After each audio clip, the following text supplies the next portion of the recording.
मुखर्जी नगर, जिसको यूपीएससी का गढ़ माना जाता है, यहाँ पर रोज लाखों की तादाद में एस्पिरेंट्स यूपीएससी की तैयारी के लिए आते हैं, जिसमें से कुछ सफल हो जाते हैं तो कुछ यूं ही रह जाते हैं। पर ऐसे बहुत कम एस्पिरेंट्स होते हैं जो अपने सपनों को इतना महत्व दे देते हैं कि अगर उनके सपने पूरे ना हो तो वो अपनी सारी सुध-बुध भूल जाते हैं। आज एक ऐसी ही एस्पिरेंट की कहानी हम आपको बताने वाले हैं, जिनकी जिंदगी मुखर्जी नगर से शुरू हुई और अब वहीं पर खत्म होने के कगार पर है। नमस्कार, स्वागत है आपका प्रभात एग्जाम के यूट्यूब चैनल पर। अगर आप हमारे चैनल पहली बार आए हैं तो हमें लाइक और सब्सक्राइब जरूर करें और हमारी लेटेस्ट वीडियोस और अपडेट सबसे पहले आप तक पहुंचे इसके लिए बेल आइकॉन को प्रेस करना ना भूलेगा।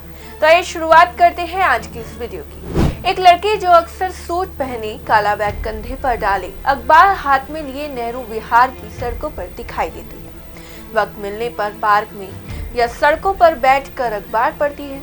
किसी से बात करने का मन हुआ तो करती है, वरना अक्सर अकेले में ही बड़बड़ाती रहती है। भाषा एकदम आम है, बोलते वक्त इंग्लिश और हिंदी दोनों का प्रयोग करती है। बता दें, रहने का उसका कोई ठिकाना नहीं है, दूसरा वो मानसिक रूप से बीमार लगती है। लड़की का नाम है अदिति। एक रिपोर्ट में अदिति ने बताया कि वो मिर्जापुर की रहने वाली है। यहाँ यूपीएससी की तैयारी करने आई थी, लेकिन अब उनके सारे अटेम्प्ट खत्म हो चुके हैं।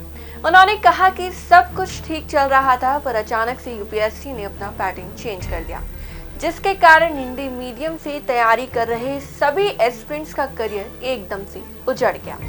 अदिति ने कहा कि मैं आईपीएस बनना चाहती थी, पर नहीं बन पाई, तो क्या हुआ? अब स्टेट पीसीएस की तैयारी करूंगी और डीएसपी तो जरूर बन जाऊंगी। उन्होंने कहा कि नौकरी तो बस गुजारा चलाने के लिए है, उन्हें तो पॉलिटिक्स में जाना है और वित्त मंत्री बनना है। इतना अदिति ने कहा ही था कि उनकी चेतना वापस आ गई और उन्होंने बताया कि वो इंग्लिश ऑनर्स से ग्रेजुएटेड हैं और उन्होंने सोशल साइंस से पोस्ट ग्रेजुएशन किया था। ये सब कुछ उनके भाई की बदौलत ही हो पाया, जो अब इस दुनिया में नहीं रहे। जब इस बारे में आसपास के लोगों से बातचीत की गई तो उन्होंने बताया कि अदिति पढ़ने में बहुत होशियार थी।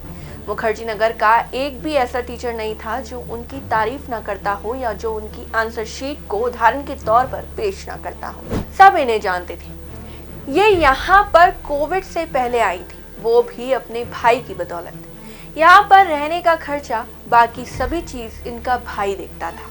इनका भाई मिर्जापुर में नेता था। अदिति की सलामती भी वो ही लिया करता था, लेकिन जब कोविड के दौरान उसकी मृत्यु हो गई तो अदिति पूरी तरह से टूट गई। उनके घर वालों ने भी उनकी कोई खोज खबर नहीं ली। लोगों ने बताया कि वो यूपीएससी क्लियर कर आईपीएस ऑफिसर बनना चाहती थी, लेकिन इस हादसे ने उनका मानसिक संतुलन खराब कर दिया और आज वो यहाँ है। लोगों ने कहा कि अगर उनका मानसिक संतुलन खराब नहीं हुआ होता तो आज यूपीएससी क्लियर करके अपने सपने को पूरा कर चुकी होती। ये तो कुछ नहीं है दोस्तों, अदिति जैसे और भी बहुत सारे एस्पिरेंट्स मुखर्जी नगर में मिलते हैं, जो किसी न किसी परेशानी से लड़कर वहां के हो गए हैं। कुछ कहानियां सामने आ जाती हैं और कुछ वहीं मुखर्जी नगर की गलियों में दब कर रह जाती हैं। तो ये थी हमारी आज की कहानी। इसी तरह की और कहानियों के लिए बने रहिए हमारे साथ प्रभात एग्जाम पर। आपके मन में कोई भी सवाल हो तो आप हमसे कमेंट में पूछ सकते हैं। हम आपसे फिर मिलेंगे एक और नई कहानी, एक और नई वीडियो के साथ। तब तक के लिए धन्यवाद।